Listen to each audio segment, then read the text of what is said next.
നമ്മൾ ഇറങ്ങി പള്ളിവാസലിലോട്ടെത്തി. പള്ളിവാസൽ സിറ്റി കഴിഞ്ഞിട്ട് നമ്മൾ താഴെ ഇറങ്ങിയതാണ്.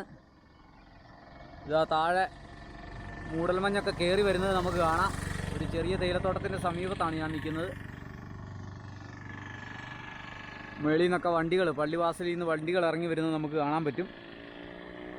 അപ്പോഴത്തെ ഞങ്ങൾ പതിയെ താഴോട്ട് മൂടൽമഞ്ഞ് കയറി വരുന്നതിന് മുമ്പായിട്ട് താഴെ എത്തണം. അവിടെ ചെണ്ടമേളമൊക്കെ കേൾക്കുന്നുണ്ട്. എന്താ സംഭവം എന്നറിയില്ല. ഉത്സവം വല്ലതും ആണെന്ന് തോന്നുന്നു.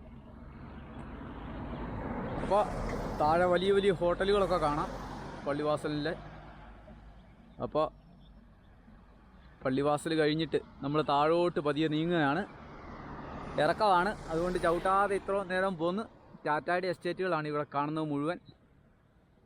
അപ്പോൾ പള്ളിവാസലിൽ നിന്ന് താഴേക്ക് നമ്മൾ പോവുകയാണ്. അപ്പോൾ ശരി, താഴെ ചെന്നിട്ട് കാണാം.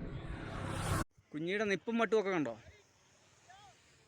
ആശാത്തി ഇപ്പം രാജാവായിട്ടിങ്ങനെ, രാജ്ഞിയായിട്ടിങ്ങനെ നിൽക്കുകയാണ്. ഈ ഗ്യാപ്പ് റോഡിൻ്റെ രാജ്ഞിയായിട്ടാണ് കുഞ്ഞിപ്പം കാണുന്നത്. കണ്ടോ, നാക്കൊക്കെ വെളിയിലിട്ട് അവിടെ നിൽക്കുകയാണ്.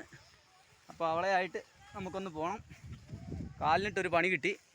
വേരയിലൊരു കാലൊന്ന് ഇടിച്ചിട്ടുണ്ട്. തൊലി പോയോന്നറിയില്ല. ഏതായാലും ഞാൻ താഴോട്ട് പോവാണ് കുഞ്ഞിനെ ഇറക്കിക്കൊണ്ട്.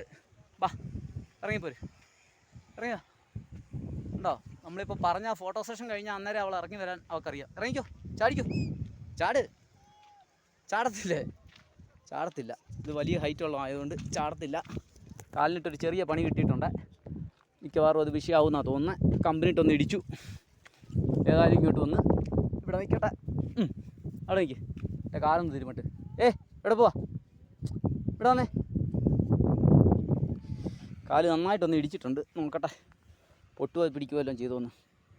അച്ഛയുടെ കാലൊന്ന് ഇടിച്ചടി, ആ കുറ്റിയേൽ. വാ, അപ്പം ശരി.